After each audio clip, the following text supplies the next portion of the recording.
하늘이 무너질 듯한 굉음이 한양 도성을 뒤덮으며 번쩍이는 섬광이 칠흑 같은 어둠을 갈기갈기 찢어밟히던 그날 밤, 김대감의 사랑채 문고리를 부서질 듯 부여잡은 채 절박하게 울부짖는 여인의 손길은 흡사 지옥의 문턱에서 구원을 갈구하는 망령과도 같았으니 대감 제발 문을 열어주소서. 천둥 소리에 심장이 터져나갈 것만 같아 차마 홀로 방 안에 머물 수가 없나이다라며 애처롭게 들려오는 그 목소리는 세차게 쏟아지는 빗소리마저 뚫고 대감의 귓가를 집요하게 파고들었다. 방 안에서 서책을 넘기던 김대감은 갑작스러운 소란에 눈살을 찌푸리면서도 그 목소리의 주인공이 평소 자신이 아끼던 첩실 채령임을 알아차리고는 짚고 있던 붓을 내려놓았는데 사실 채령은 본디 도성 밖 빈민가에서 굶주림의 허덕이다. 대감의 눈에 띄어 이 집에 발을 들인 지 불과 반년도 채 되지 않은 여인이었으나 그 미색과 교태만큼은 세상을 뒤흔들 정도로 비범하여 대감의 혼을 쏙 빼놓고 있었다.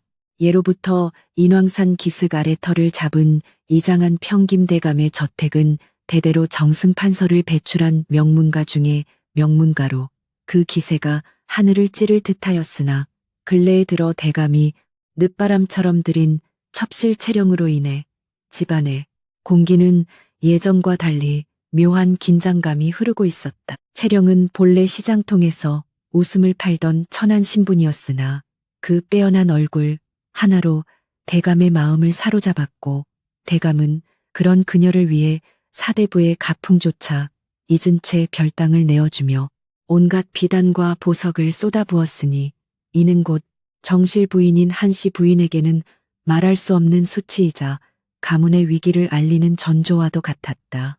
한씨 부인은 대대로 청렴한 선비 집안의 딸로 태어나 자애롭고 현숙하기로 소문이 자자했으나 채령의 등장 이후 대감의 발길이 안채에서 멀어지자 속으로 피눈물을 삼키며 무너져가는 가도의 기강을 붙잡기 위해 홀로 외로운 싸움을 이어가고 있었다. 이날 밤의 폭우는 마치 가문 내부에 쌓여온 갈등이 폭발하기라도 하듯 더욱 거세게 몰아쳤으며 지붕을 때리는 빗줄기는 기와장을 깨뜨릴 기세로 요동쳤고 가끔씩 내리치는 벼락은 마당의 고목마저 삼킬 듯이 번득였다.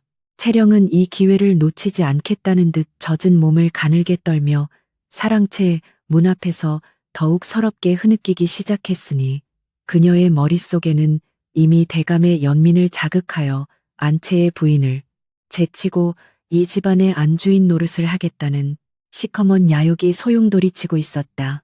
대감 소첩은 겁이 많아 이 벼락 소리를 듣고 있노라면 예전 길가에서 굶어 죽을 뻔했던 그날의 공포가 떠올라 숨조차 쉴 수가 없사옵니다.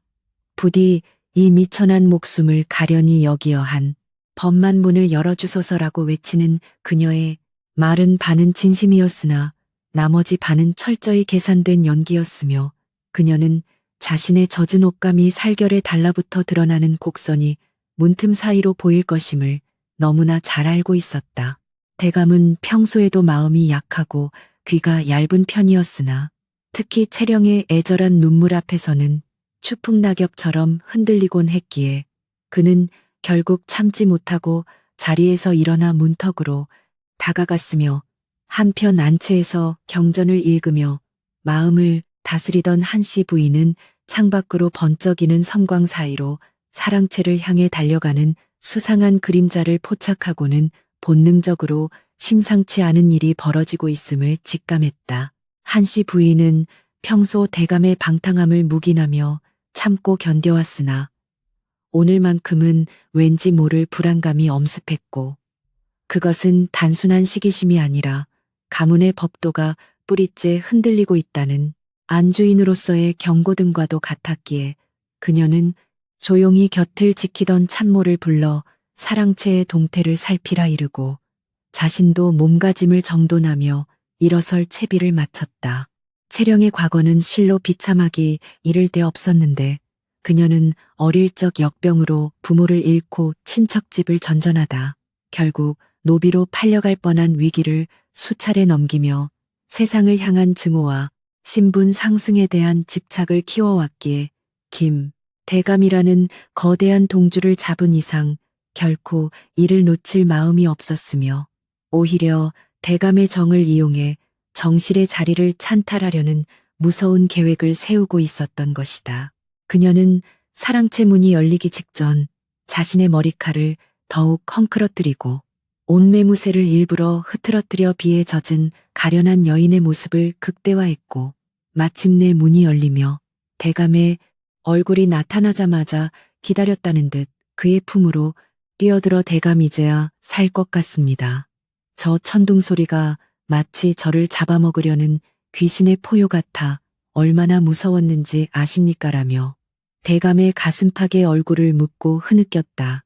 대감은 가슴속으로 파고드는 여인의 온기와 진한 향내 그리고 비에 젖어 투명하게 비치는 살결을 보자 이성이 마비되는 것을 느꼈으며 오냐오냐 채령아 이리 무서워하는 줄 알았으면 진작 내가 너를 불렀을 것을 이 빗속에 여기까지 오느라 고생이 많았구나라며 그녀의 어깨를 감싸 안고 방 안으로 들였는데 이때 채령의 입가에는 대감이 보지 못하는 아주 희미하고도 서늘한 미소가 스쳐 지나갔다.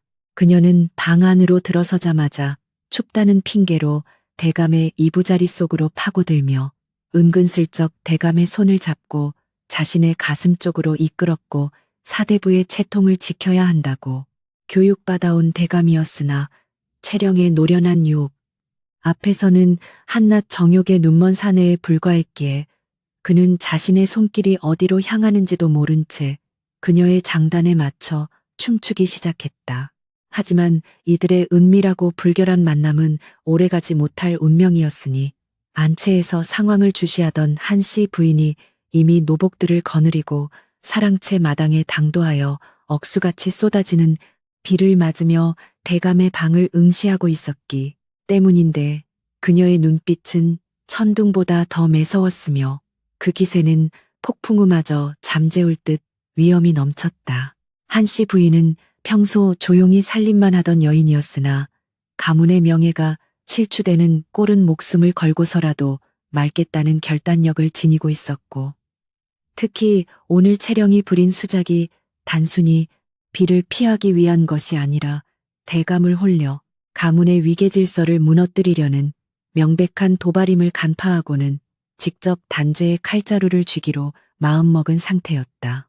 방 안에서는 대감이 채령의 젖은 저고리 고름을 만지작거리며 가머니설을 늘어놓고 있었고 채령은 한층 더 대담해져 대감 소첩은 이제 대감 없이는 단 하루도 살 수 없는 몸이 되었사오니 부디 저를 평생 곁에 두시겠다고 약속해 주셔요라며 대감의 품에 더 깊숙이 안겼으며 대감은 이미 그녀의 요사스러운 현올림에 넘어가 걱정 말거라. 내 너를 위해서라면 무엇인들 못해주겠느냐.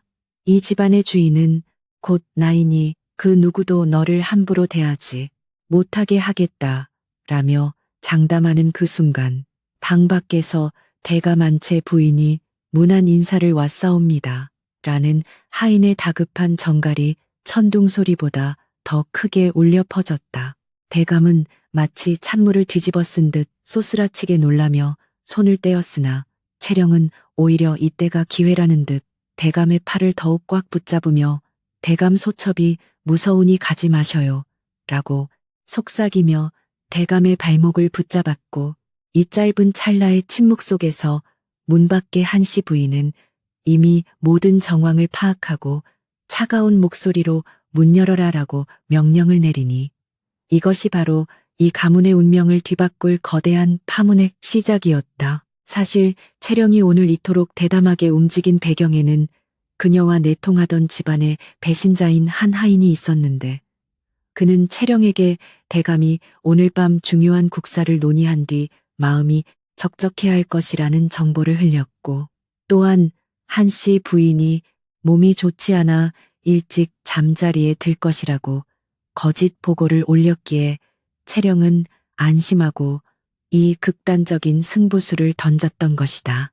그러나 채령은 한 가지 간과한 것이 있었으니 그것은 바로 한씨 부인의 지혜와 가문을 지키고자 하는 의지가 자신의 얄팍한 술수보다 훨씬 깊고 견고하다는 사실이었으며, 부인은 이미 채령이 들어온 날부터 그녀의 일거수일투족을 감시하며 그녀가 가문 내의 재물을 빼돌리고 하인들을 포섭하려 한 증거들을 차곡차곡 모아두고 때를 기다리고 있었다. 대감은 당혹감에 어쩔 줄 몰라 하며 옷을 추스르려 했으나 이미 젖은 옷과 흐트러진 이부자리, 그리고 채령의 노골적인 태도로 인해 방 안의 공기는 수습할 수 없을 만큼 어지러워져 있었고, 문 밖에서 느껴지는 부인의 서슬퍼런 기운의 대감은 식은땀을 흘리며 부인, 이 밤중에 어찌 된 일인가, 날이 구전에 잠시 책을 보고 있었네만 이라며 구차한 변명을 늘어놓기 시작했다. 하지만 한씨 부인은 이미 문고리에 손을 얹은 채 대감 서책을 보시는데 어찌 여인의 흐느낌과 비단결 비비는 소리가 이 담장 너머까지 들린단 말씀이옵니까? 가문의 어른으로서 채통을 지키시라. 수차례 고했건을 오늘 이 소라는 결코 묵과할 수 없나이다라며 한치의 흔들림 없는 어조로 대감을 압박했다. 채령은 이제 막다른 골목에 다다랐음을 직감했으나 여기서 물러서면 끝장이라는 생각에 오히려 더욱 악에 받친 표정으로 대감의 옷자락을 낚아채며 자신의 몸을 더욱 드러내는 파렴치한 행동을 서슴지 않았고, 그녀는 속으로 부인이 문을 여는 순간 자신이 피해자인 양 울며 불며 매달리면 대감이 자신을 감싸줄 것이라 믿는 마지막 도박을 걸었다.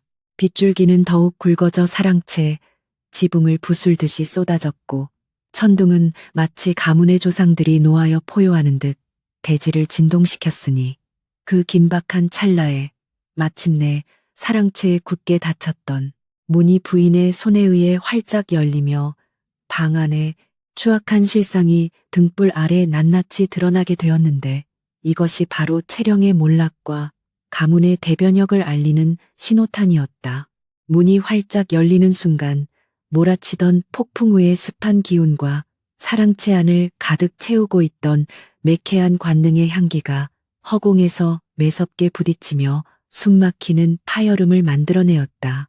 번쩍이는 벼락의 푸른 섬광이 방 안을 훑고 지나가자 얇은 속적삼마저 반쯤 흘러내려 희고 고운 어깨선을 적나라하게 드러낸 채령과 당혹감에 사색이 되어 이부자리를 쥐어뜯 부여잡은 김대감의 추악한 몰골이 한 폭에 지옥도처럼 한씨 부인의 차가운 시선 앞에 낱낱이 내동댕이 쳐졌다.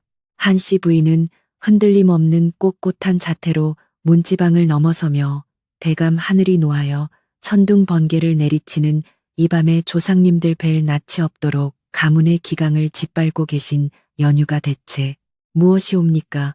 라며 얼음장같이 서늘한 목소리로 꾸짖었다. 대감은 부인의 날카로운 호통에 마치 벼락을 정통으로 맞은 사람처럼 온몸을 부르르 떨더니 이내 허둥지둥 옷깃을 여미며 시선을 바닥으로 내리깔고는 차마 부인의 얼굴을 똑바로 쳐다보지 못했다. 그 와중에도 채령은 방바닥에 납작 엎드린 채 어깨를 가련하게 들썩거리며 짐짓 겁에 질린 양 처연한 울음을 터뜨리기 시작했는데, 그녀의 흐느낌은 교묘하게도 대감의 보호 본능을 자극하도록 계산된 높낮이와 호흡을 유지하고 있었다. 마님 죽여 주시옵소서. 소첩이 무지하고 천박하여 그저 벼락치는 소리에 목숨을 잃을까 두려워 대감마님 곁으로 숨어든 죄밖에 없사오니 부디 이 미천한 목숨을 가엾게 여겨 노여움을 거두어 주시옵소서라는 채령의 말 속에는 반성보다는 자신의 연약함을 무기로 삼으려는 도끼가 서려 있었다. 한씨 부인은 채령의 가증스러운 연극을 내려다보며 입가에 차가운 냉소를 띄었으나 결코 평정심을 잃거나 감정을 밖으로 드러내는 경망스러운 행동은 하지 않은 채 그저 묵묵히 방 안의 참담한 광경을 눈에 새길 뿐이었다. 방구석에 팽개쳐진 비단 저고리와 바닥에 엎질러진 차향기, 그리고 대감의 불안한 눈동자까지 모든 것이 이 가문이 얼마나 깊은 병에 들었는지를 적나라하게 증명하고 있었으니 부인의 가슴 속에서는 천불이 끓어오르고 있었다. 내 인연 어디 감히 안주인 앞에서 요망한 혓바닥을 함부로 놀리느냐. 비천한 출신을 거두어 따뜻한 잠자리와 입을 옷을 내어주었거늘 은혜를 원수로 갚고 가문의 어른을 미혹하여 도리를 저버리게 한 죄가 얼마나 무거운지 진정 모른단 말이냐라며 부인은 채령을 향해 추상 같은 호통을 쳤다. 그 서슬퍼런 꾸짖음에 채령은 속으로 뜨거운 사리를 삼키면서도 겉으로는 더욱 처절하게 몸부림치며 대감의 바짓가랑이에 매달렸고 대감은 결국 부인의 위험 앞에서도 이성을 찾지 못한 채 첩시를 감싸도는 어리석은 행태를 보이고야 말았다. 부인, 아무리 그래도 이 밤중에 아랫사람들을 대동하고 들이닥쳐 이리 험한 말을 쏟아내는 것은 사대부가의 안주인으로서 채통에 어긋나는 처사가 아니오. 채령이가 겁이 많아 잠시 피신온 것을 두고 어찌 이리 크게 일을 벌이려 하시오라며 대감은 오히려 목소리를 높여 부인을 타박하기 시작했다. 자신의 치부를 들킨 사내가 흔히 보이는 적반하장의 태도였으나 평소 점잖고 이치에 밝았던 대감의 입에서 이토록 천박한 변명이 흘러나오자 한씨 부인은 억장이 무너져 내리는 듯한 깊은 절망감에 휩싸였다. 바깥에서는 여전히 거센 비바람이 몰아치며 창호지를 뚫을 듯 때려대고 있었고 방 안의 숨막히는 대치는 마치 그 폭풍우의 중심에 선 듯 위태롭고 팽팽하게 당겨진 활시위처럼 언제 끊어질지 모르는 긴장감을 자아내었다. 한씨 부인은 남편의 비겁한 변명을 들으며 20년 세월 동안 자신의 뼈와 살을 깎아내어 지탱해온 이 명문 거족의 긍지가 한낱 여인의 치맛자락 아래서 허무하게 무너져 내리는 것을 두 눈으로 똑똑히 목도해야만 했다. 대감 정녕, 저 요망한 여인의 거짓 눈물에 눈이 멀어 시비곡직을 분간하지 못하시고 제게 도리어 호통을 치시는 것이옵니까? 가문의 윗물이 이리 탁해졌으니 어찌 아랫사람들에게 예를 행하라 가르칠 수 있겠나이까? 라며 부인은 피를 토하는 심정으로 대감의 어리석음을 꼬집었다.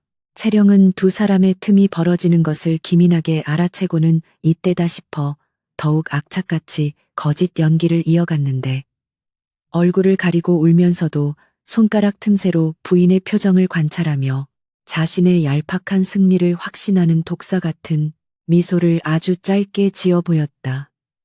대감마님, 소첩이 다 잘못하였사옵니다. 소첩 같은 천한 것은 그저 길거리에 내버려져 굶어 죽는 것이 마땅하거늘 주제넘게 대감마님의 은혜를 입어 마님께 심려를 끼쳐드렸사오니 지금 당장 이 집을 떠나 비구니가 되어 평생 속죄하며 살겠나이다라며 채령은 당장이라도 밖으로 뛰쳐나갈 듯이 과장된 몸짓으로 일어서려 하였다. 그녀의 이 얄팍한 수는 당연히 대감의 발목을 잡기 위한 덫이었고 이성이 마비된 대감은 덥석 그녀의 손목을 움켜쥐고는 절대 보낼 수 없다는 듯 강하게 끌어당겼다. 네가 어딜 간단 말이냐. 내 두 눈이 시퍼렇게 살아있거늘 그 누구도 너를 이 집 밖으로 내치지 못할 것이니 쓸데없는 소리 말고 내 뒤에 숨어 있거라라며 대감은 결연한 목소리로 채령을 비호했고 그 모습은 한씨 부인의 가슴에 지울 수 없는 깊은 비수를 꽂아 넣는 것과 같았다.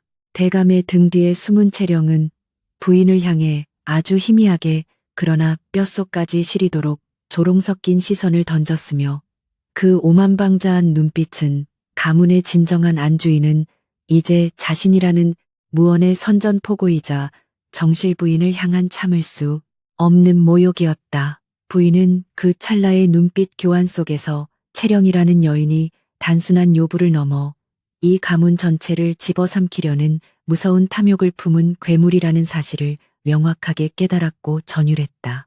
한씨 부인은 당장이라도 저 간악한 여인의 머리채를 휘어잡고 문 밖으로 내동댕이 치고 싶은 끓어오르는 분노를 느꼈으나 이대로 이성을 잃고 감정적으로 대응한다면 오히려 저들의 덫에 걸려 질투에 눈먼 표독스러운 여인으로 몰릴 뿐이라는 사실을 누구보다 잘 알고 있었다. 가문의 법도를 지키기 위해서는 피 튀기는 난장판이 아니라 차갑고도 예리한 단죄의 칼날이 필요함을 직감한 부인은 가늘게 떨리는 두 주먹을 소매 속으로 깊이 감추고 입술을 꽉 깨물어 흐트러지려는 마음의 중심을 단단히 다잡았다. 대감의 뜻이 정 그러하시다면 오늘 밤은 이쯤에서 물러가겠나이다. 허나 내일 아침 문중 어르신들을 모시고 오늘의 이 참담한 사태에 대해 엄중히 책임을 물을 것이니 대감께서도 단단히 각오를 하셔야 할 것이옵니다. 라며 부인은 선전포고를 날렸다. 부인의 입에서 문중 어르신이라는 단어가 나오자마자 대감의 얼굴은 하얗게 질렸고 채령의 눈동자 역시 미세하게 흔들렸으니 아무리 대감이 권세를 누린다 한들 엄격한 가부장제, 사회에서 문중의 규탄은 곧 사회적 매장이나 다름없는 무서운 형벌이었기 때문이다. 부인은 더 이상 그 추잡한 광경을 지켜볼 가치도 없다는 듯 매몰차게 돌아섰고 뒤따라온 하인들에게 사랑채의 문을 굳게 닫고 밖에서 자물쇠를 채우거라 날이 밝을 때까지 그 누구도 심지어 쥐새끼 한 마리도 이 방을 들고 나지 못하게 철통같이 감시해야 할 것이다. 라고 엄명을 내렸다. 이는 첩실에 빠져 이성을 잃은 남편에 대한 실망을 넘어 안주인으로서 가문의 권력을 직접 통제하겠다는 강력한 의지의 표명이었으며 대감과 채령을 사실상 방 안에 연금시켜버린 무서운 결단이었다. 철컥하는 차가운 금소금과 함께 묵직한 자물쇠가 사랑채 문을 잠가버리자 방 안은 쥐죽은 듯한 정적에 휩싸였고 밖에서 몰아치는 빗소리만이 두 사람의 불안한 귓가를 때리며 다가올 내일의 재앙을 예고하는 듯 음산하게 울려 퍼지고 있었다. 한씨 부인의 그림자가 마당의 빗속으로 서서히 사라지는 것을 창호지 틈새로 지켜보던 대감은 그제야 자신이 저지른 짓의 무게를 실감하며 깊은 한숨을 내쉬었고 방금 전까지 기세등등하게 채령을 감싸던 사내의 모습은 온데간데 없이 초조함에 손톱을 물어뜯기 시작했다. 채령 역시 상황이 예상치 못한 방향으로 흘러가자 속으로 당황했으나 이내 특유의 교활한 기질을 발휘하여 다시금 대감의 품으로 파고들며 달콤한 독약 같은 위로의 말을 속삭이기 시작했다. 대감마님 염려 마시옵소서. 아무리 마님께서 문중 어르신들을 부르신다 한들 대감마님은 이 집안의 기둥이요. 조선의 대소신료가 우러러보는 막강한 권세가가 아니옵니까. 그깟 아녀자의 투기 따위에 대감마님의 흔들리지 않는 위엄이 꺾일 리 만무하옵니다. 라며 채령은 대감의 자만심을 교묘하게 부추겼다. 대감은 그녀의 혀끝에서 흘러나오는 아첨에 다시금 헛된 안도감을 느끼며 그래 내 말이 맞다. 내 명색이 이 나라의 중신이거늘 어찌 한낱 지엄이의 으름장에 겁을 먹겠느냐. 날이 밝으면 내가 직접 문중을 설득할 것이니 너는 아무 걱정 말고 이리 내 곁에 누워 쉬거라라며 허세를 부렸지만 그의 목소리 끝은 미세하게 떨리고 있었다. 안채로 돌아온 한씨 부인은 젖은 옷을 갈아입지도 않은 채 어두운 방 한가운데 홀로 앉아 있었고 등잔불 하나 켜지 않은 칠흑 같은 어둠 속에서 그녀의 두 눈만이 슬픔과 분노로 형형하게 빛나고 있었으니 그녀의 가슴 속은 밖의 폭풍우보다 더 거세게 요동치고 있었다.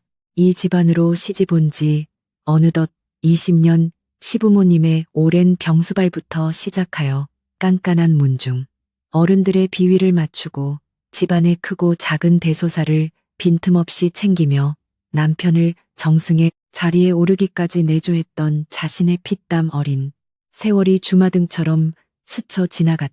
그러나 그 모든 헌신과 희생의 대가가 고작 저작거리에서 굴러들어온 천박한 계집의 발밑에 내던져지는 것이라 생각하니 끓어오르는 억울함에 목이 메어 숨을 쉴 수조차 없었다. 한씨 부인의 귓가에는 방금 전 사랑채에서 들었던 대감의 매몰찬 변명과 채령의 가증스러운 목소리가 환청처럼 맴돌며 그녀의 이성을 끊임없이 자극했고, 가문의 명예를 위해 모든 것을 인내하고 덮어두려 했던 자신의 온건함이 오히려 저들의 오만함을 키우는 비료가 되었음을 뼈저리게 후회했다. 내 어리석었구나. 독사를 품에 안고서 온기로 감싸주려 했으니 물리는 것은 당연한 이치건을 가문의 체면이라는 허울 좋은 명분 아래 저 요망한 싹을 진작에 잘라내지 못한 나의 우유부단함이 오늘날의 참사를 불러온 것이다라며 부인은 스스로를 가혹하게 자책하며 굳은 결의를 다졌다. 이제 더 이상 자애로운 안주인의 가면은 필요 없으며 오로지 이 가문을 좀먹는 병마를 도려내기 위해 잔혹한 칼잡이가 되어야겠다고 다짐하는 그녀의 표정은 마치 복수의 화신처럼 서늘하게 얼어붙었다. 날이 밝아오고 폭풍우가 잦아들 무렵 채령은 대감의 품에서 거짓으로 잠든 척하며 끊임없이 계략을 짜내고 있었는데, 그녀의 목표는 단순히 첩실로 남아 호의호식하는 것이 아니라 안주인의 자리를 빼앗고 저 오만한 정실 부인을 길거리로 내쫓아 철저하게 짓밟아주는 것이었다. 그녀는 과거 시장통에서 자신을 벌레 보듯 무시하던 양반네들의 시선을 결코 잊지 못했고, 그들에 대한 증오심이 김대감 가문을 파괴하려는 광기 어린 집착으로 변질되어 있었으니 한씨 부인은 그녀에게 있어 반드시 무너뜨려야 할 양반 계급의 상징이자 자신의 열등감을 자극하는 눈엣 가시와도 같았다. 두고 보라지. 고고한 척하는 저 양반년의 자존심을 시궁창에 처박아주고 말 테니 대감의 마음은 이미 내 손아귀에 있으니 문중 늙은이들만 잘 구슬린다면 안채를 차지하는 것도 시간 문제일 뿐이야라며 채령은 속으로 도끼 서린 맹세를 중얼거렸다. 아침 해가 떠오르자 빗물에 젖은 기와지붕이 눈부시게 반짝였으나 김대감 저택의 공기는 그 어느 때보다 무겁고 침울했으며 하인들은 서로 눈치만 보며 발걸음 소리조차 내지 못할 정도로 극도의 긴장감이 집안 전체를 짓누르고 있어 숨을 쉬는 것조차 조심스러웠다. 일찍부터 안채 마루에 단정한 자태로 앉아있던 한씨 부인은 밤새 한숨도 자지 않아 얼굴이 창백했으나 그녀의 눈빛만큼은 칼날처럼 번뜩였고, 이내 곁에 선 신복 참모에게 당장 채비를 하여 문중의 큰어르신과 종친회장, 어른께 서찰을 전하거라. 가문의 중대한 위기가 닥쳐 비상회의를 소집해야 하니 즉시 발걸음을 해달라 청하여라라고 단호하게 지시했다. 참모가 서둘러 밖으로 나가자 부인은 다시 침착하게 집안의 집사를 불러들였고 어젯밤 사랑채의 문을 지킨 자들을 모두 집합시키고 그 방 안에서 어떤 소리가 났는지 하나도 빠짐없이 고하게 하라. 또한 최근 채령이가 은밀히 만난 자들이나 뒷돈을 빼돌린 정황이 있는 장부들을 모조리 샅샅이 찾아내어 내 앞에 대령토록 하라라며 치밀한 조사를 명했다. 부인은 감정적인 호소만으로는 문중 어른들을 완벽하게 설득할 수 없음을 잘 알고 있었기에 저들의 죄상을 명백히 밝힐 수 있는 물증과 증인들을 철저하게 확보하여 채령이 도저히 빠져나갈 수 없는 완벽한 그물을 짜기 시작한 것이다. 이것은 단순한 질투극이 아니라 가문의 재산과 권력을 지키기 위한 고도의 정치적 싸움이었으며 한씨 부인은 자신이 가진 모든 지략과 권한을 총동원하여 반격을 준비하고 있었다. 한편 자물쇠가 잠긴 사랑채 안에서 대감은 날이 밝았음에도 문이 열리지 않자 극도의 불안감에 휩싸여 방 안을 서성거렸고 이보거라밖에 아무도 없느냐. 감히 어느 안전이라고 이 문을 열지 않는 것이냐. 내 당장 내 놈들의 목을 칠 것이야라며 문을 쾅쾅 두드리며 고래고래 소리를 질렀다. 하지만 밖에서는 마님께서 어르신들이 오시기 전까지는 절대 문을 열지 말라 엄명을 내리셨사옵니다. 송구하오나 명을 거역할 수 없사오니 참으시옵소서라는 하인의 무미건조한 대답만이 돌아올 뿐이었고, 대감은 자신의 권위가 하루아침에 땅바닥에 떨어졌음을 깨닫고는 허탈감과 분노로 얼굴이 붉게 달아올랐다. 권력의 중심에 서 있던 그가 자신의 집안에서조차 죄인 취급을 받으며 감금된 이 기막힌 상황은 그에게 크나큰 수치심을 안겨주었다. 채령은 대감이 이성을 잃고 날뛰는 모습을 보며 겉으로는 안타까워하는 척 연기를 했으나 속으로는 대감이 참으로 무능하고 나약한 사내라며 비웃고 있었고, 이 위기를 빠져나가기 위해 자신이 직접 나서야겠다고 판단하고는 대감의 소매를 끌어당기며 부드러운 목소리로 달래기 시작했다. 대감 이러실수록 마님의 계략에 말려드는 것이옵니다. 저들이 문중 어르신들을 모셔온다면 오히려 기회가 될 수 있사오니 대감께서는 끝까지 저를 투기하여 마님이 억지를 부린다고 밀어붙이셔야 하옵니다. 제가 모든 비난을 감수할 테니 대감께서는 그저 가문의 평화를 위해 어쩔 수 없었다고만 하셔요라며 채령은 자신이 희생양인 척하며 대감을 세뇌시켰다. 대감은 채령의 말에 솔깃하여 오, 내 말이 맞다.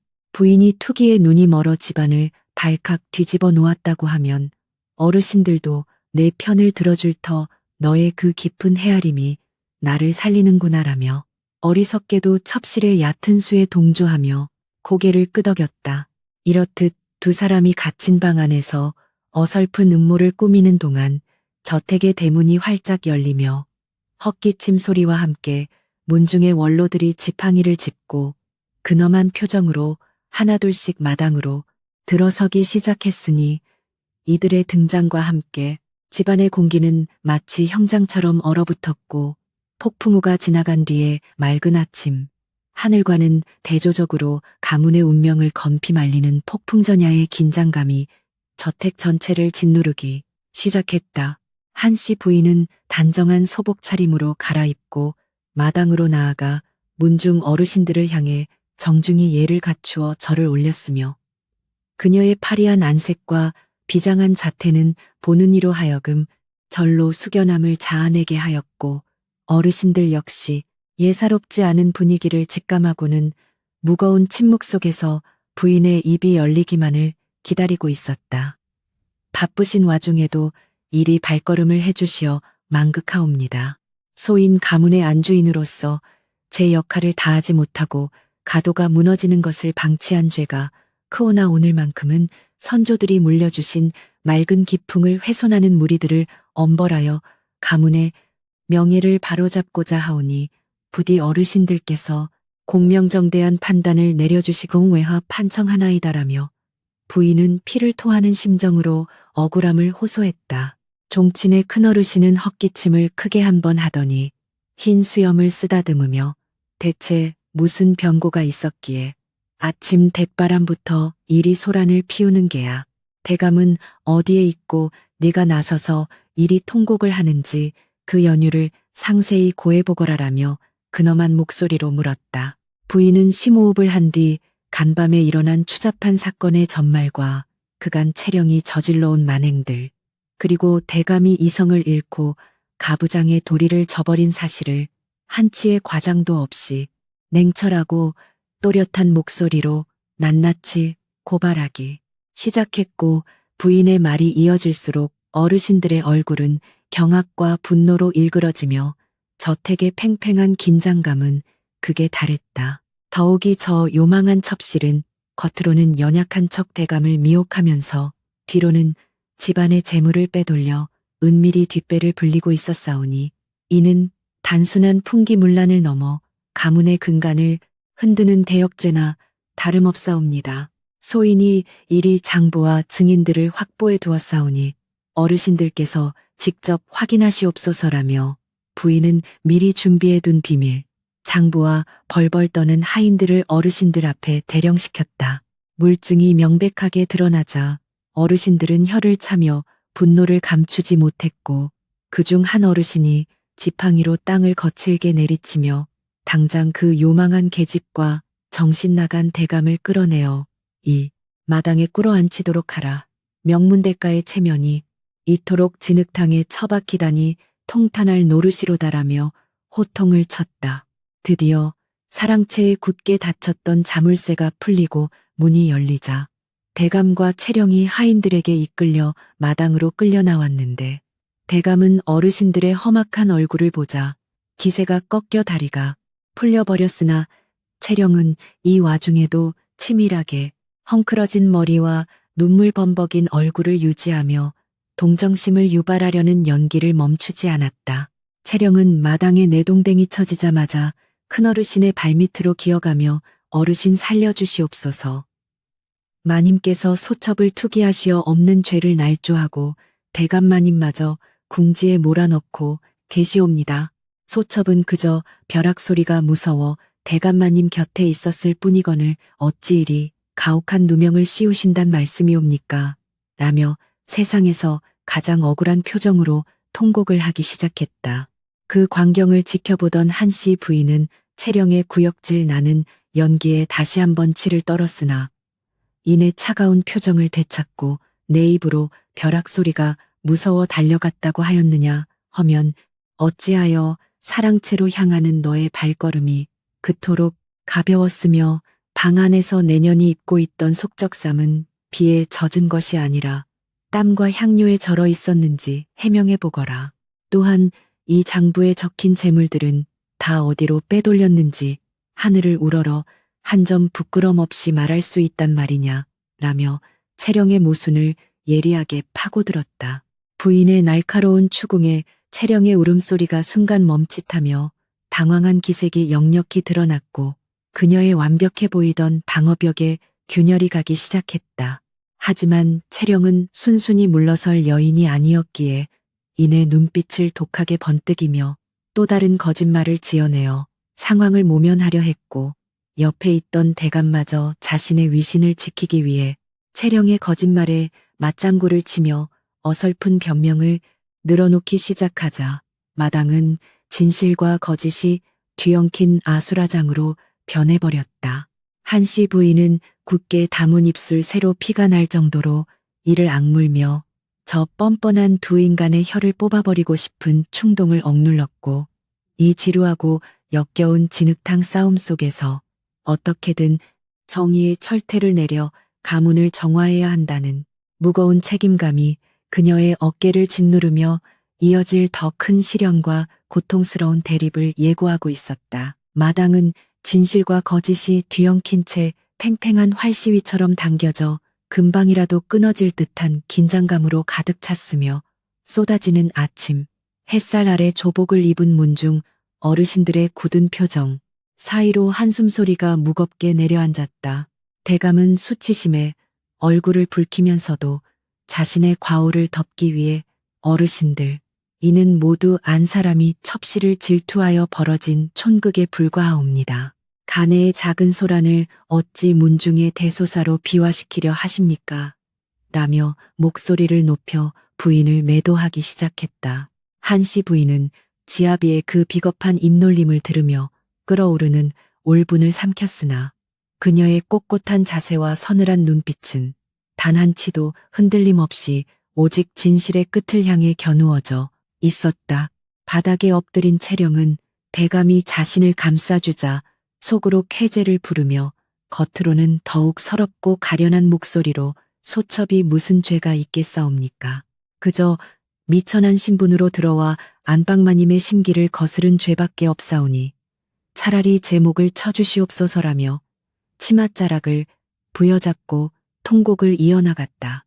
그 교묘하고도 애끓는 곡성에 몇몇 마음 약한 종칠스떨이 눈빛이 흔들리기 시작했고 그들은 서로의 얼굴을 쳐다보며 헛기침을 하더니 이내 상황이 안주인의 과도한 투기로 빚어진 일일지도 모른다는 의심을 품게 되었다. 이는 철저히 채령이 노렸던 바였고 그녀는 눈물 젖은 소매 틈으로 승리의 미소를 흘리고 있었다. 종친의 원로 중 한 명이 헛기침을 길게 내뱉으며 지팡이로 바닥을 툭툭 치더니 안주인 듣거라. 칠거지악 중에서도 투기는 아녀자가 가장 경계해야 할 덕목이거늘 네가 비록 억울한 점이 있다. 한들 일이 문중을 소란케 하는 것은 마땅치 않은 처사로다.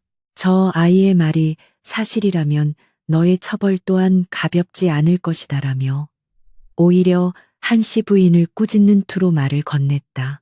그 말을 들은 대감은 기세가 등등해져 거드름을 피웠고 채령은 더욱 어깨를 들썩이며 불쌍한 척 연기를 더해갔으니 마당의 분위기는 순식간에 진실을 밝히려는 자가 도리어 죄인으로 몰리는 기막힌 형국으로 뒤집히고 있었다. 그러나 한씨 부인은 결코 호락호락하게 무너질 여인이 아니었으니 그녀는 치맛자락을 단정히 쓸어내리며 한 걸음 앞으로 나아가 어르신들 소인이 어찌 가문의 명예를 담보로 얄팍한 투기를 부리겠나이까. 여기 이 장부들을 보시옵소서. 지난 석 달간 곡간에서 빠져나간 곡식과 비단이 산을 이루는데 이것이 어찌 한낱 첩실의 씀씀이로 가당키나 하단 말씀이옵니까? 라며 바닥에 흩어진 장부들을 가리켰다.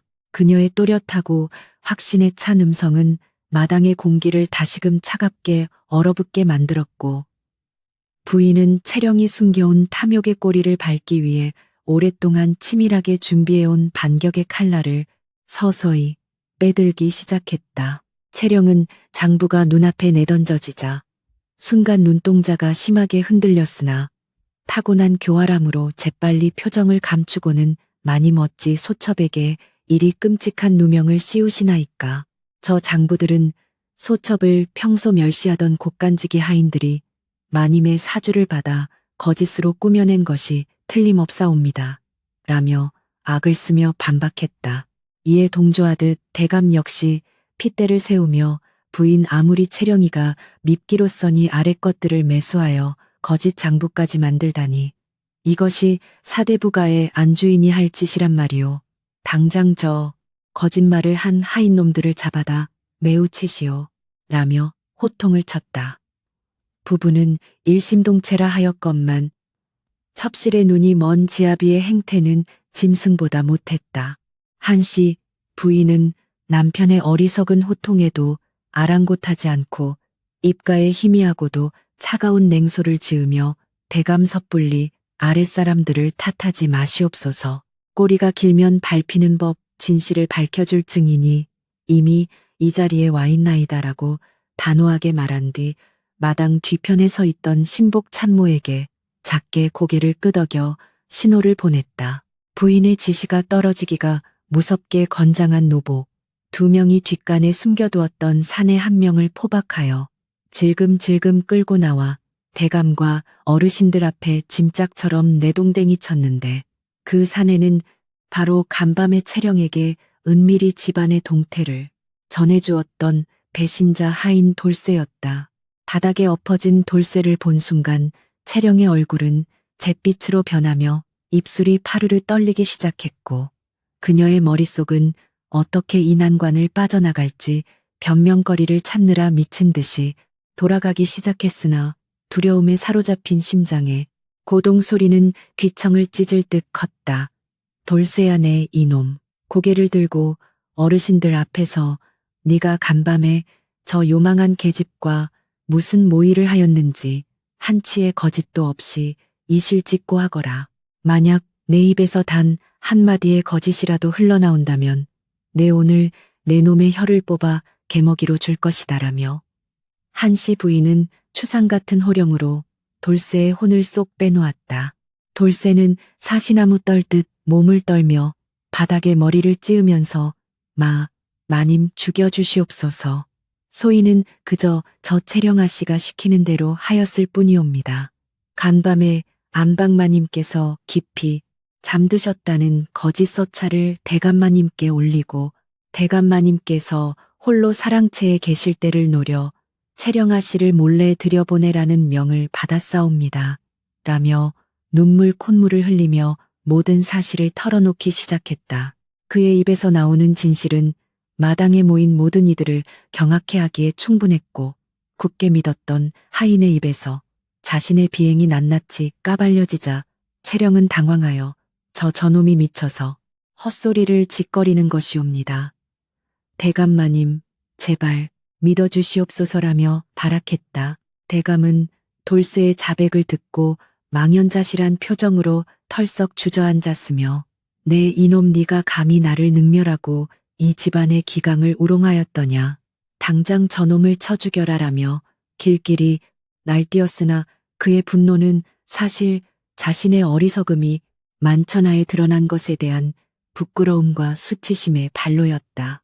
원로 어르신들 역시 얼굴을 붉히며 이런 해괴망측한 일이 있다니, 한낱 천기가 감히 주인을 속이고 가문을 농락하려 들다니 이는 천인공노할 짓이로다라며 혀를 내둘렀고, 한씨 부인은 이 기회를 놓치지 않고 더욱 예리한 칼날을 들이대며 채령의 숨통을 조이기 시작했다.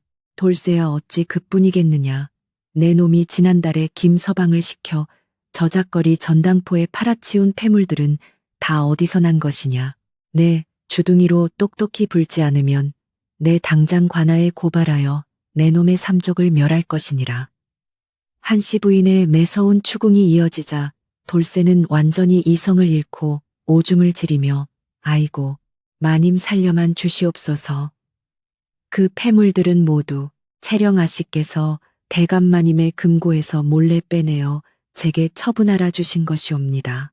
그 돈으로 도성 밖 남촌에 큰 기와집을 한 채 사두었다고 자랑까지 하였사옵니다. 라며 폭탄과도 같은 발언을 터뜨렸다.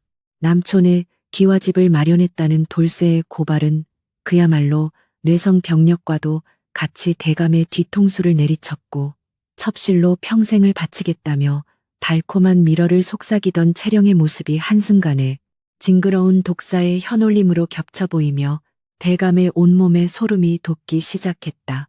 뭐뭐라 내 재물을 훔쳐 남촌에 집을 사내 인연이게 대체 무슨 소리냐. 나를 사랑하여 곁에 있겠다던 너의 그 눈물은 모두 거짓이었단 말이냐. 대감은 분노와 배신감에 휩싸여 채령의 멱살을 거칠게 움켜쥐었고 어르신들 역시 저런 짐승만도 못한 요부를 보았나라며 분노를 금치 못했다. 채령은 목이 졸리는 와중에도 끝까지 오리발을 내밀며 대감마님 억울하옵니다. 저놈이 마님의 돈을 받고 소첩을 죽이려 함정을 파놓은 것이옵니다. 남촌의 집이라니요. 소첩은 그곳이 어디 붙어 있는지도 모르는 천한 계집이옵니다라며 악착같이 발뺌을 해댔다. 그러나 그녀의 변명은 이미 허공에 흩어지는 메아리처럼 공허하게 들릴 뿐이었고 한씨 부인은 채령이 이토록 뻔뻔하게 나올 것을 이미 예상하고 있었다는 듯 차분한 걸음으로 다가가 품속에서 붉은 비단에 쌓인 작은 주머니 하나를 꺼내어 어르신들 앞에 펼쳐 보였다. 어르신들 이 옷가락지를 보시옵소서. 이것은 돌아가신 시어머님께서 제게 물려주신 갑오로 2달 전 감쪽같이 사라져온 집안을 뒤졌으나 찾지 못한 물건이옵니다. 헌데 이 물건이 어제 저작거리 전당포에서 발견되었고 전당포 주인이 증언하길 바로 이 돌쇠놈이 채령의 심부름이라며 맡기고 돈을 받아갔다 하옵니다. 부인의 낭낭한 목소리와 함께 햇빛에 반짝이는 푸른 옷가락지가 드러나자 채령은 마지막 동아줄마저 끊어진 듯 헉 하는 숨소리와 함께 하얗게 질린 얼굴로 바닥에 주저앉았고 도저히 빠져나갈 구멍이 없음을 깨달았다. 빼도 박도 못하는 명백한 물증 앞에 어르신들은 경악을 금치 못하며 지팡이를 부러뜨릴 듯이 땅을 내리쳤고 저런 천하의 몹쓸 년 감히 갑오에 손을 대다니 전혀는 이 가문을 통째로 말아먹을 작정이었구나. 당장 멍석을 말고 전현의 뼈가 으스러지도록 매우 철하라는 고함 소리가 마당을 쩌렁쩌렁 울렸다.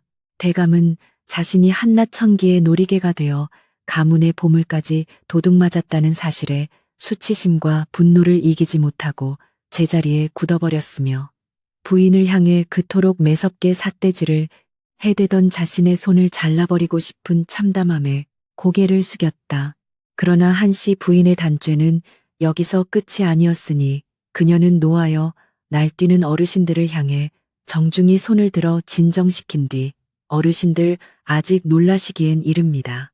재물을 훔친 것은 약과요. 저 요부가 진정으로 꾸미고 있던 무서운 음모는 따로 있사옵니다. 라며 등골이 서늘해지는 폭탄 선언을 이어나갔다. 부인의 서늘한 눈빛이 채령의 창백한 얼굴에 꽂히자 채령은 마치 사신을 마주한 듯 숨을 헐떡이며 덜덜 떨기 시작했고 마당에 있던 모든 이들의 시선이 일제히 안주인의 다음 말에 쏠리며 숨소리조차 들리지 않는 기괴한 정적이 흘렀다. 어제 낮 채령이의 거처를 샅샅이 뒤지던 노복이 향갑 속에 숨겨진 정체불명의 하얀 가루를 발견하여 내어왔나이다. 내일을 미심쩍게 여겨 밤사이 은밀히 약방의 의원에게 성분을 의뢰하였더니 그것은 사람의 기력을 쇠하게 하고 서서히 미쳐가게 만드는 맹독인 오두 가루라 하였사옵니다.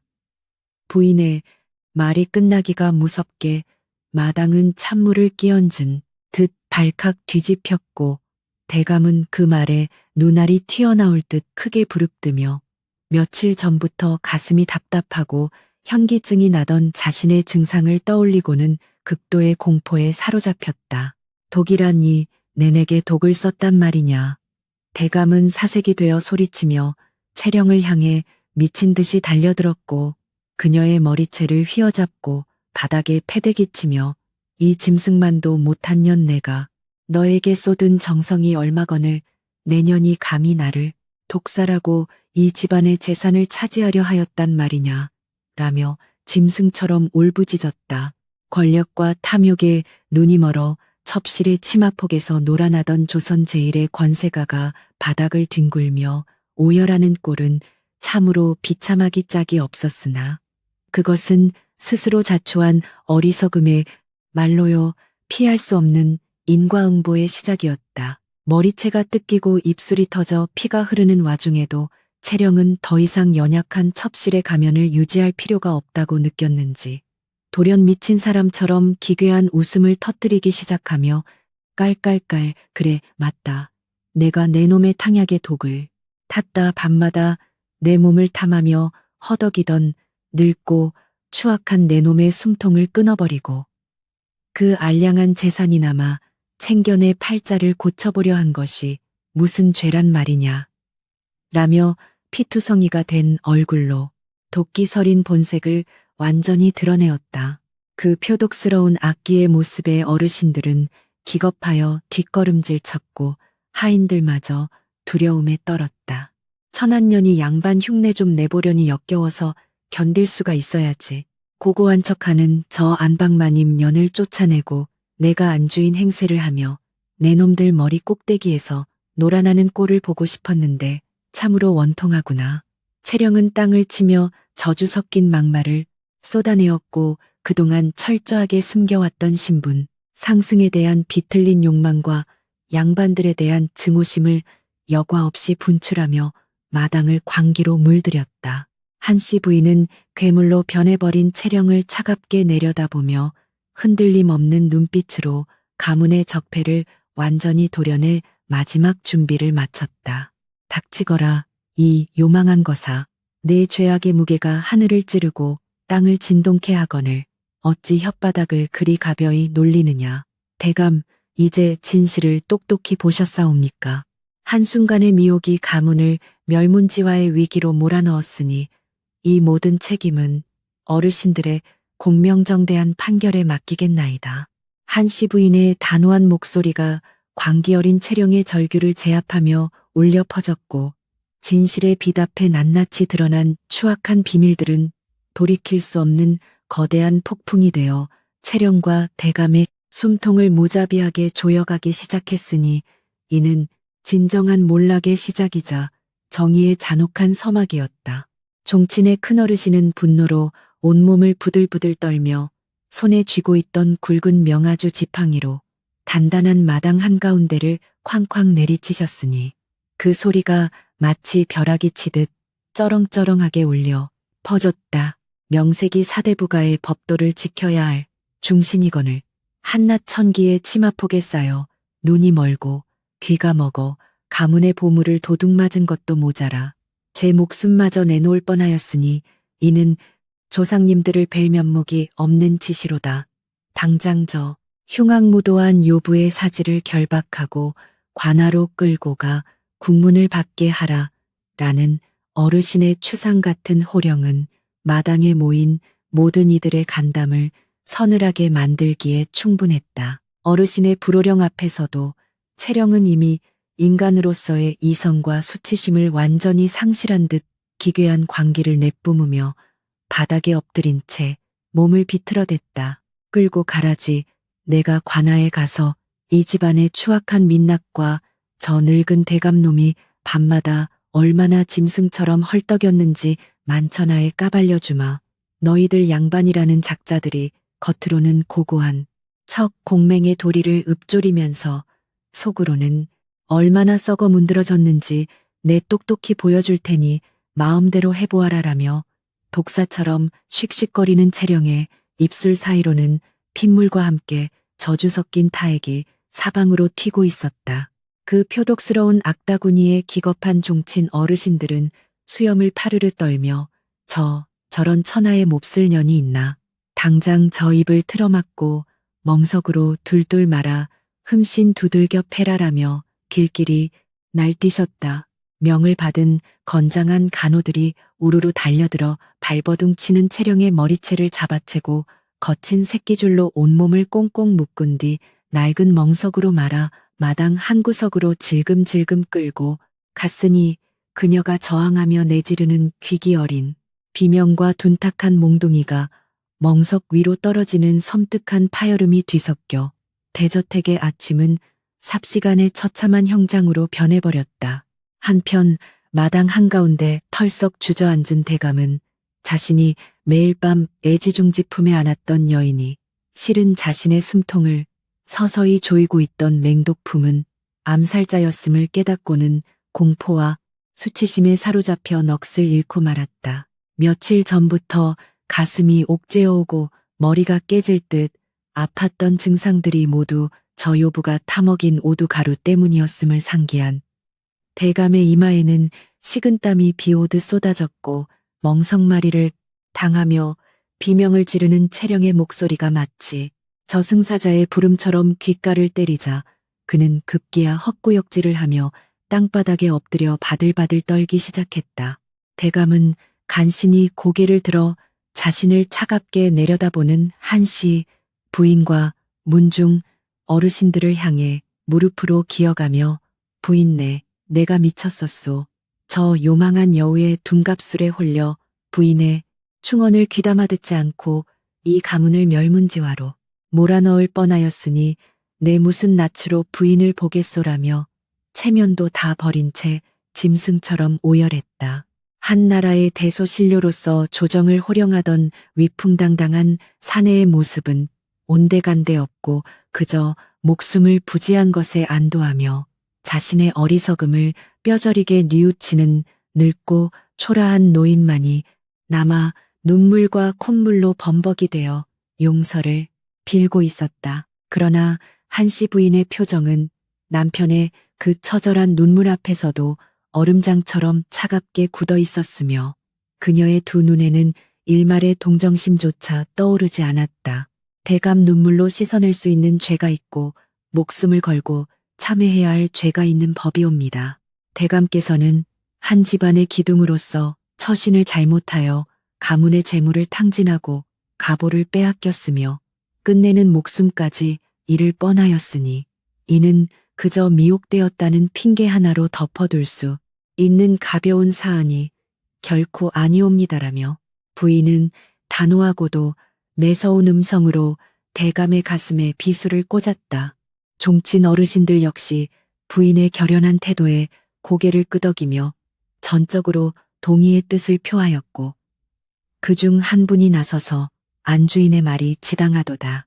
만약 부인이 이리 지혜를 발휘하여 저 요부의 정체를 밝혀내지 못했다면 우리 가문은 하루아침에 쑥대밭이 되고 조상님들의 제사조차 모시지 못할 뻔하였으니 이제 이 집안의 기강은 마땅히 안주인인 한씨가 주도하여 바로잡아야 할 것이다라며 부인에게 정권을 위임하겠다는 뜻을 명확히 밝히셨으니 이는 실질적인 가문의 실권이 어리석은 대감에게서 지혜로운 한씨 부인에게로 완전히 넘어가는 역사적인 순간이었다. 한씨 부인은 어르신들을 향해 깊이 허리를 굽혀 감사의 예를 표한 뒤 다시 꼿꼿하게 허리를 펴고는 마당 한 구석에서 멍석에 말려 피투성이가 된 채 거친 숨을 몰아쉬는 채령을 향해 차가운 시선을 던졌다. 저 흉악한 죄인을 당장 포박하여 의금부로 넘기고 양반의 재물을 탐하고 독사를 기도한 대역죄를 낱낱이 고발하여 다시는 세상 빛을 보지 못하게 만들어라. 또한 저 요부와 결탁하여 집안의 동태를 팔아넘긴 배신자 돌쇠놈은 가문의 법도에 따라 장 60대를 친 후 멀리 외딴 섬으로 노비로 팔아버리도록 하라 라는 부인의 판결이 마당을 갈랐다. 부인의 추상 같은 명이 떨어지자 하인들은 일사불란하게 움직였고 온몸의 뼈가 부서진 듯 처참한 몰골의 채령은 관하로 끌려가면서도 끝내 고개를 쳐들고 두고 보자 내가 귀신이 되어서라도 이 집안에 저주를 내릴 것이다. 내년에 그 고고한 묵이 언제까지 붙어있나 지켜볼 것이야 라며 마지막까지 악을 썼다. 하지만 그녀의 그 허망한 저주는 이내 대문을 나서며 멀어지는 달구지 소리와 함께 허공으로 흩어졌고 탐욕에 눈이 멀어 분수를 모르고 날뛰던 요부의 최후는 그토록 비참하고도 참혹하게 막을 내리며 가문에 씻을 수 없는 상흔만을 남긴 채 비릿한 피비린내와 함께 사라졌다. 이어서 배신자 돌쇠 역시 마당 한가운데 형틀에 묶인 채 살이 터지고 피가 튀는 혹독한 매질을 당해야 했으니 그의 비명소리가 담장을 넘어온 동네를 울릴 지경이었으나 그 누구도 그를 동정하지 않았다. 평소 채령의 뒷배를 믿고 다른 하인들에게 거들먹거리며 온갖 폐악을 부리던 돌쇠였기에 그가 피투성이가 되어 실신한 채 수레에 실려 멀리 유배길에 오르는 모습을 지켜보는 하인들의 눈빛에는 오히려 알터니가 빠진 듯한 시원함과 함께 안주인에 대한 절대적인 경외심이 깊게 자리 잡고 있었다. 죄인들이 모두 끌려나가고 혹독했던 피의 숙청이 끝난 뒤 마당에는 오직 부러진 몽둥이들과 바닥에 얼룩진 핏자국만이 남아 간밤에 그 끔찍했던 폭풍우와 아침의 참극을 증명하고 있을 뿐이었다. 한씨 부인은 긴장으로 굳어있던 어깨를 아주 미세하게 한번 늘어뜨렸으나 이내 심호흡을 하며 흐트러짐 없는 자태를 가다듬고는 곁에서 눈치를 보며 대기하고 있던 집사에게 당장 우물물을 넉넉히 길어와 저 더러운 핏자국들을 남김없이 씻어내고 사랑채 구석구석에 밴 저 계집의 역겨운 향내를 소금과 쑥을 태워 말끔히 정화토록 하라라고 흔들림 없는 어조로 지시했다. 부인의 지시에 따라 수십 명의 하인들이 일제히 빗자루와 물동이를 들고 나와 분주히 움직이기 시작했고 거센 물줄기가 바닥에 핏물을 씻어내리며 저택은 서서히 본래의 단 평온하고도 엄숙한 기운을 되찾아가고 있었다. 맑은 가을 햇살이 마당의 고목나무 가지 사이로 쏟아져 내리며 축축했던 흙바닥을 뽀송하게 말려주었으니 이는 마치 가문의 몸통을 갉아먹던 병마가 완전히 씻겨나가고 오랜만에 맞이하는 새로운 아침의 상쾌한 공기와도 같았고 지켜보는 이들의 억눌렸던 가슴마저 탁 트이게 만드는 묘한 정화의 힘을 가지고 있었다. 하인들이 부산을 떠는 사이 한씨 부인은 아직도 마당 구석에 넋을 잃고 주저앉아 있는 대감에게 다가가 서늘한 그림자를 들이우며 섰고 대감 이제 모든 소란은 정리가 되었으나 대감께서 지은 죄업은 스스로 성찰하셔야 마땅할 것입니다. 당분간 안채와 사랑채의 출입을 금하시고 후원의 외딴 정자에 머무시며 매일 천자문을 처음부터 다시 쓰시면서 대장부로서의 도리와 가부장으로서의 책임을 뼈에 새기도록 하시옵소서라며 남편에게 사실상의 연금과 근신을 명령하는 초유의 엄정한 조치를 내렸다. 과거 같았으면 여인네가 감히 지아비에게 이래라 저래라 한다며 호통을 치며 상을 엎었을 대감이었으나 지금의 그는 독약에 중독되어 사경을 헤맬 뻔한 충격과 자신의 어리석음이 만천하에 드러난 극도의 수치심으로 인해 기력이 완전히 쇠해진 상태였다. 그 그리하겠소. 부인의 처분이 100번 지당하니 내 죽을 때까지 반성하며 조상님들께 속죄하겠소라며 대감은 힘없이 고개를 끄덕였고 하인들의 부축을 받으며 쓸쓸히 후원 정자를 향해 발걸음을 옮겼으니 한때 권세를 누리던 사내의 뒷모습은 가을 낙엽보다도 초라하고 비참해 보였다.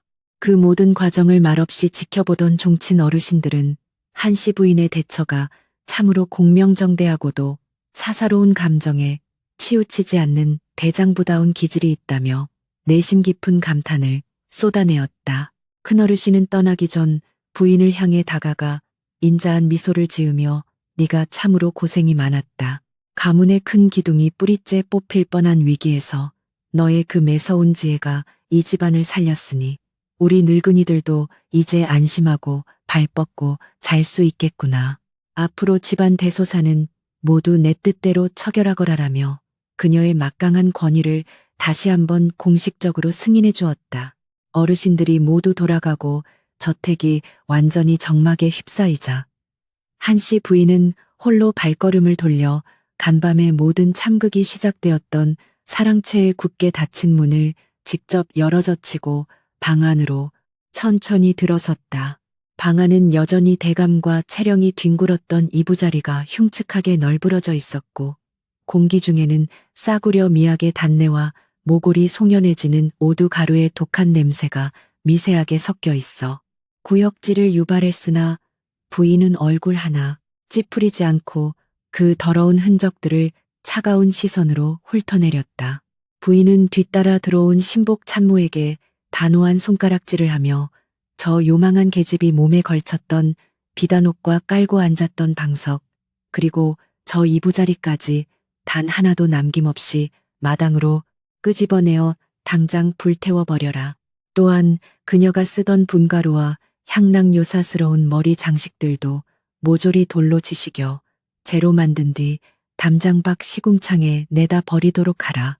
이 방 안에 그 더러운 흔적이 단 한 톨이라도 남아있어서는 결단코 아니 될 것이다라며 마지막 남은 악의 찌꺼기마저 완벽하게 소각할 것을 명령했다. 이내 마당 한가운데 커다란 화로가 놓여지고 뻘건 불길이 거세게 타오르기 시작하더니 채령이 그토록 애지중지하며 자신의 권력을 과시하던 화려한 비단 치마와 금박 저고리들이 사정없이 불길 속으로 처박혀 던져졌다. 치지직 소리를 내며 타들어가는 값비싼 옷감들은 매캐한 검은 연기를 뿜어내며 허공으로 흩어졌고 가난과 굶주림을 벗어나기 위해 자신의 몸과 영혼마저 팔아치웠던 한 가련하고도 흉악한 여인의 헛된 욕망이 그렇게 한 줌에 비참한 재로 변하여 흔적도 없이 사라지는 광경은 너무도 허무하면서도 지극히 상징적이었다. 불길이 타오르는 마당을 숨죽여 지켜보는 저택의 수백 명 노복들은 이제 한씨 부인을 단순한 안방마님이 아니라 생사여탈권을 쥔 살아있는 두려운 존재로 우러러보기 시작했으며 그들의 눈빛에는 깊은 존경심과 함께 절대 복종에 굳은 맹세가 서려 있었다.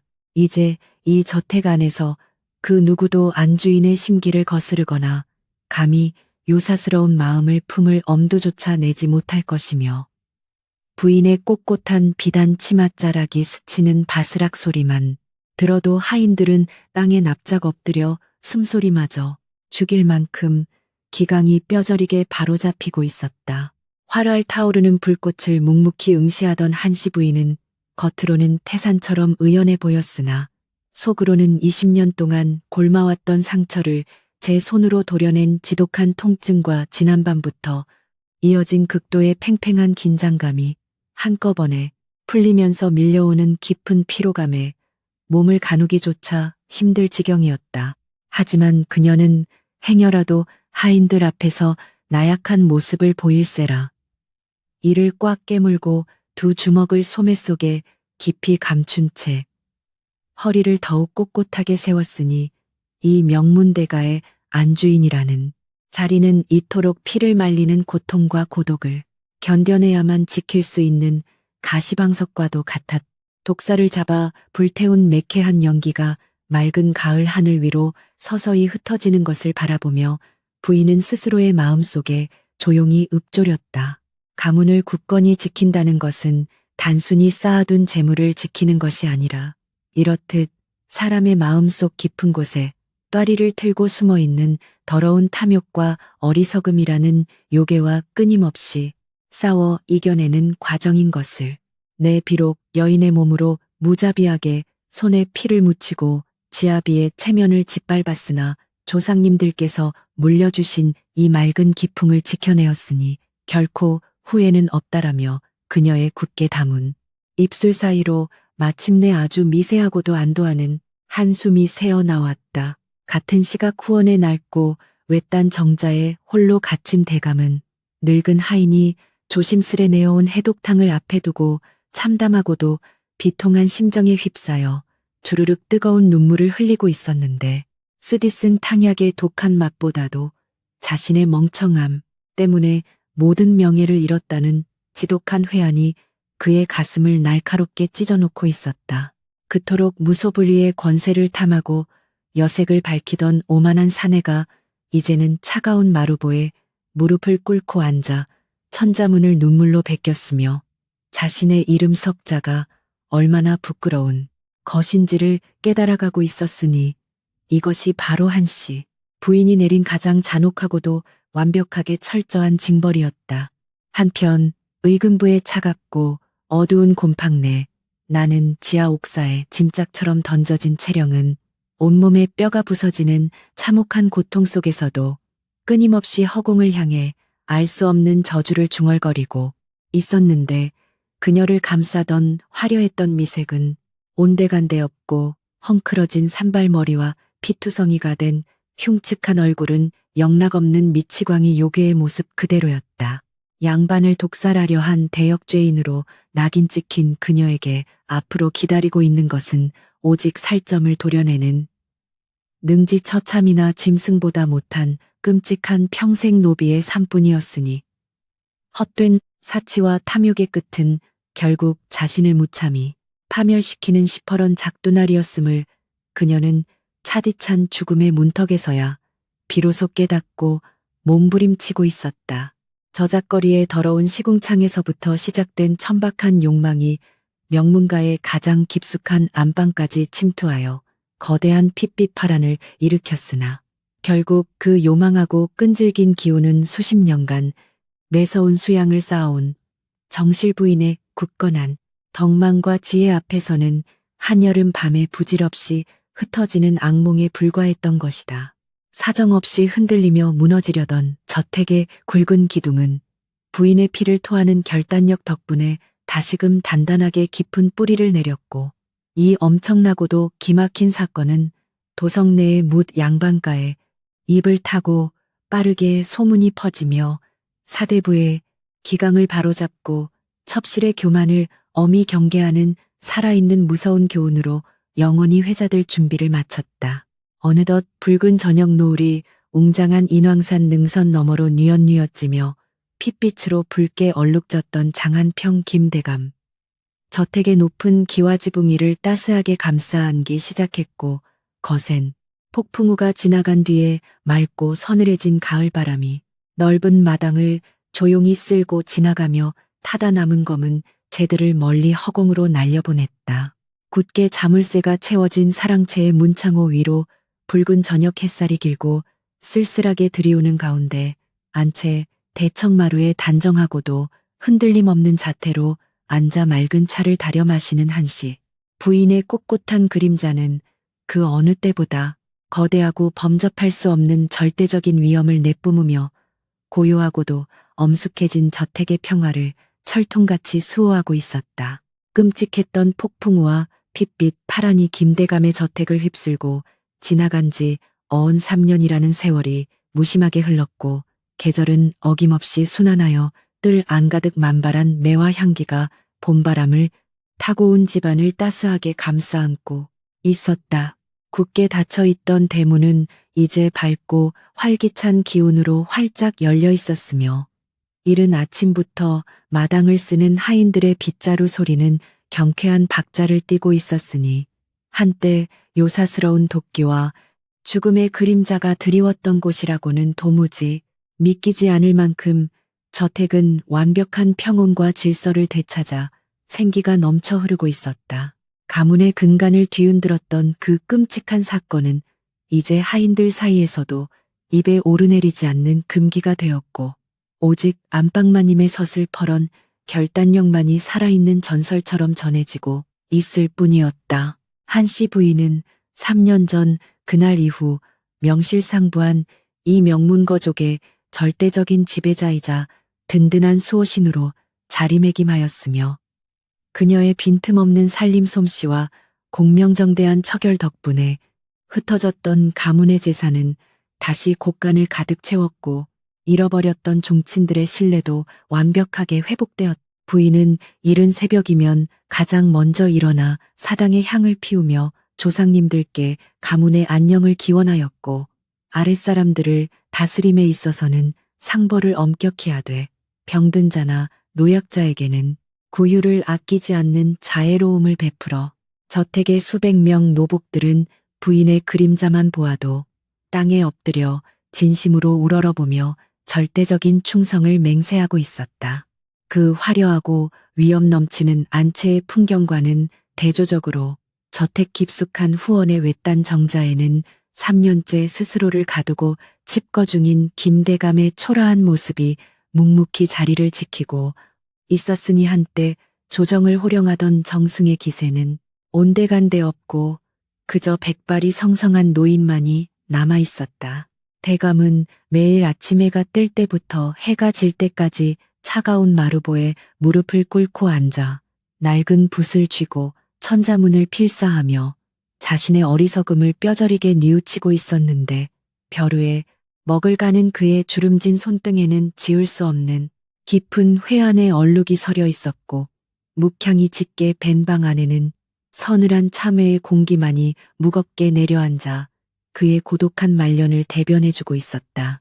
한때 젊은 첩실의 치마폭에 쌓여 영원한 청춘과 권력을 누릴 줄 알았던 대감의 얼굴에는 이제 헛된 욕망이 모두 빠져나가고 오직 메마른 나뭇가지처럼 깊게 파인 주름과 퀭한 두 눈만이 남아 지난날의 과오를 조용히 증명하고 있었다. 내 어찌 그리 눈이 멀고 귀가 막혀 참과 거짓을 분간하지 못하였던가.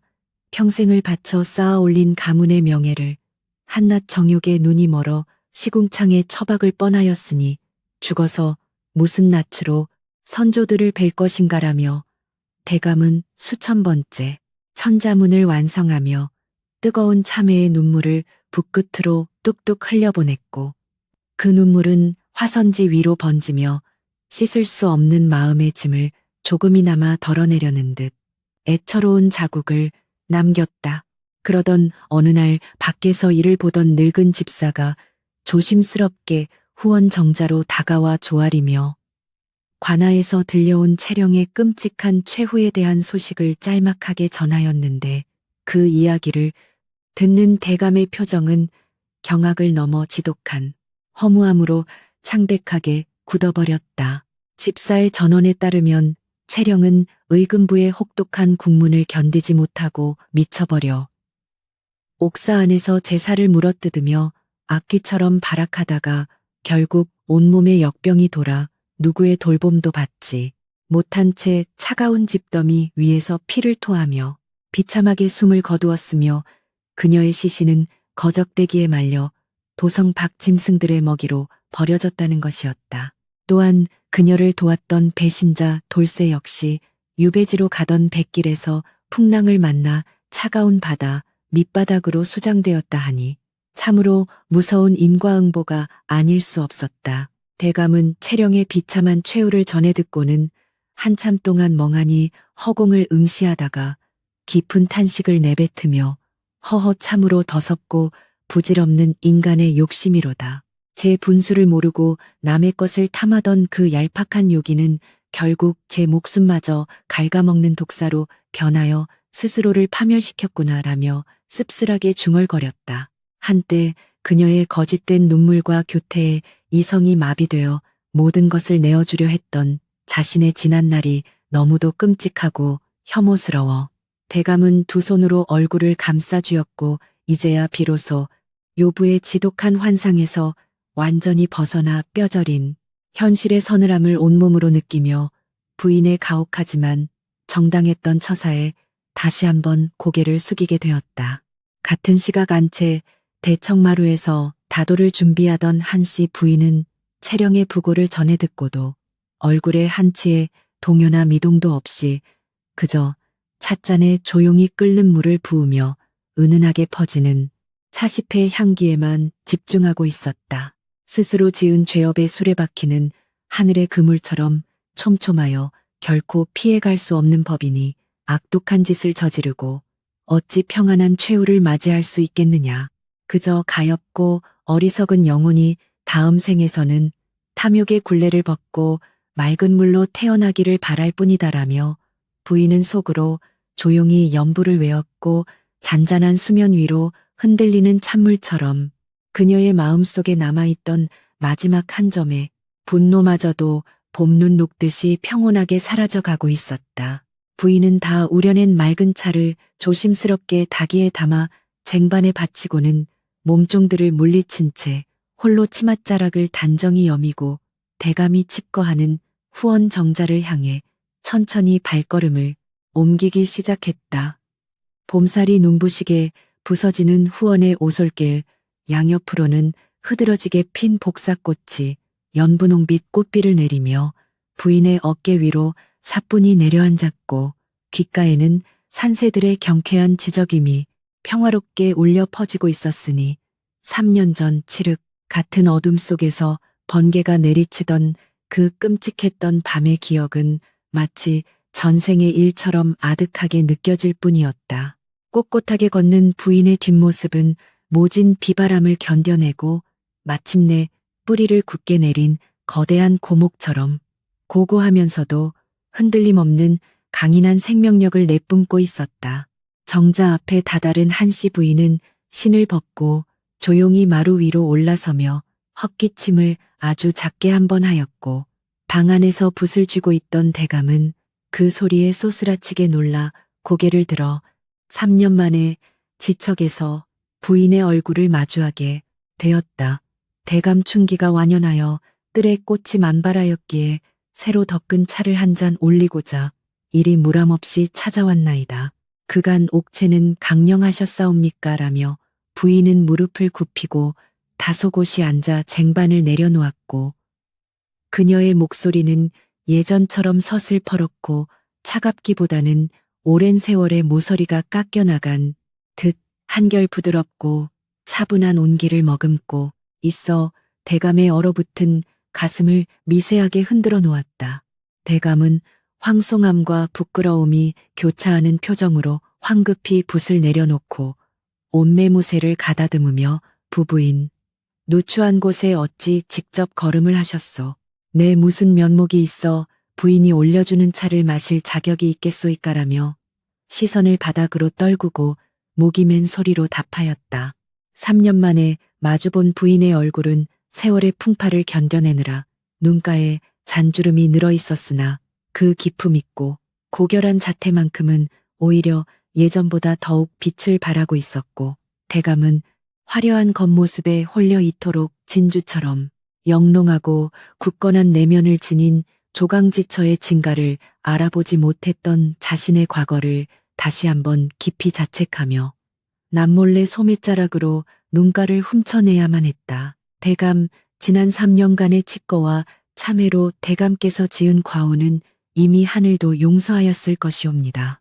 찬물이 식기 전에 한 모금 드시어 막힌 속을 풀어내시고 이제 그만 무거운 마음의 짐을 내려놓으시지요라며 부인은 찻잔을 들어 대감 앞으로 정중히 밀어주었고 대감은 떨리는 두 손으로 찻잔을 받아들고는 조심스럽게 한 모금을 삼켰는데 입안 가득 퍼지는 쌉싸름하면서도 향긋한 차의 풍미가 마치 부인의 깊은 속내처럼 따스하게 식도 위를 흘러내려갔다.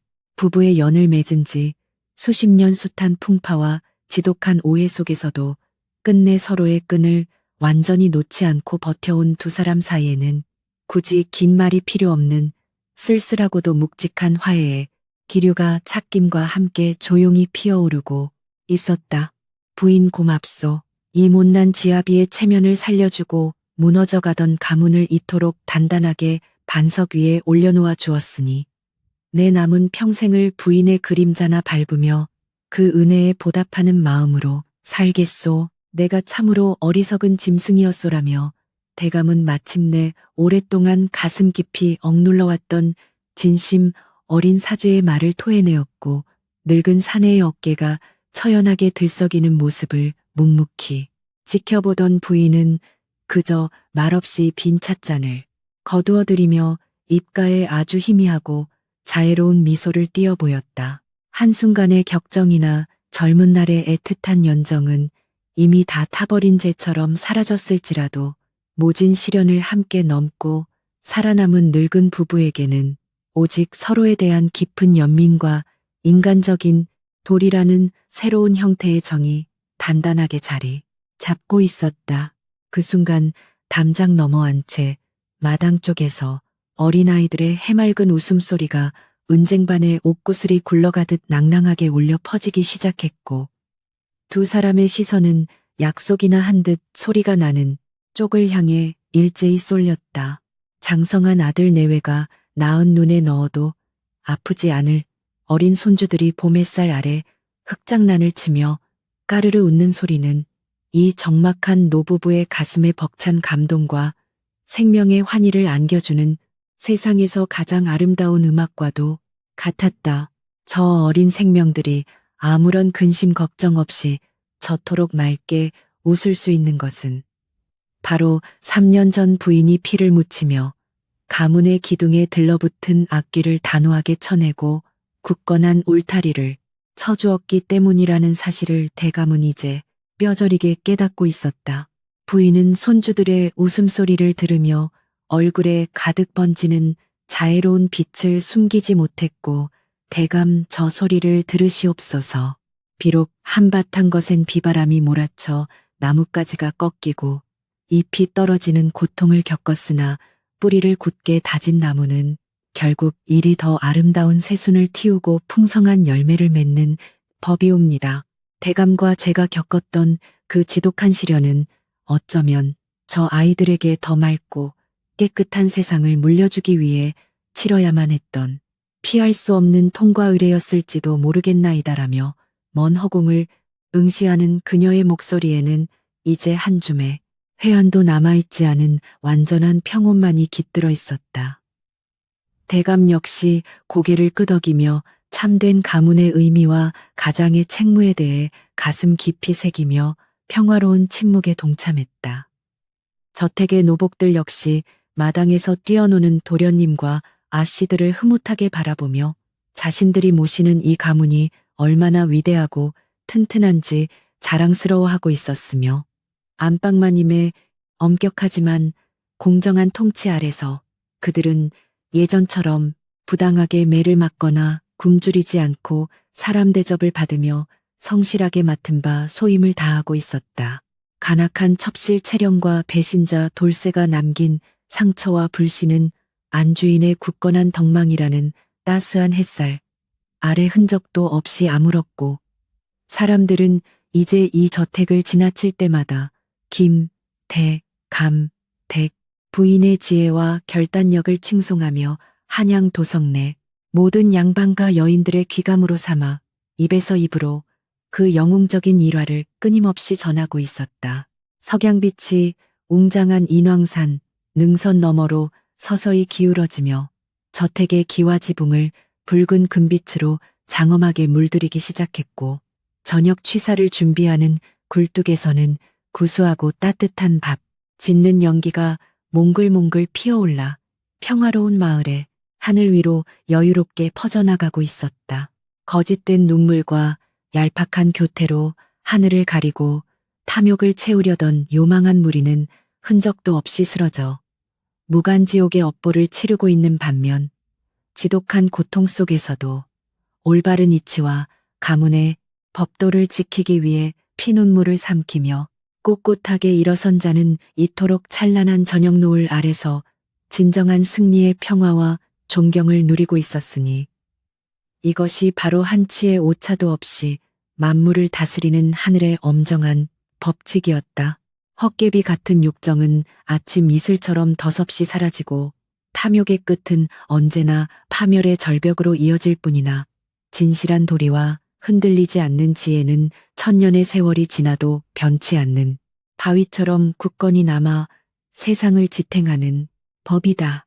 한밤중의 벼락 소리보다 더 매섭고 서늘했던 한씨 부인의 그 추상 같은 호통은 김대감 가문의 몰락을 막아낸 거대한 방패였으며 동시에 사람의 마음속에 숨어있는 요사스러운 미혹을 베어버리는 진리의 칼날이었으니 훗날 세상 사람들은 이 기막힌 일화를 두고두고 회자하며 거짓된 아름다움에 속지 말고 내면의 굳건한 덕을 쌓아야 한다는 묵직한 교훈을 가슴 깊이 새기게 되었다.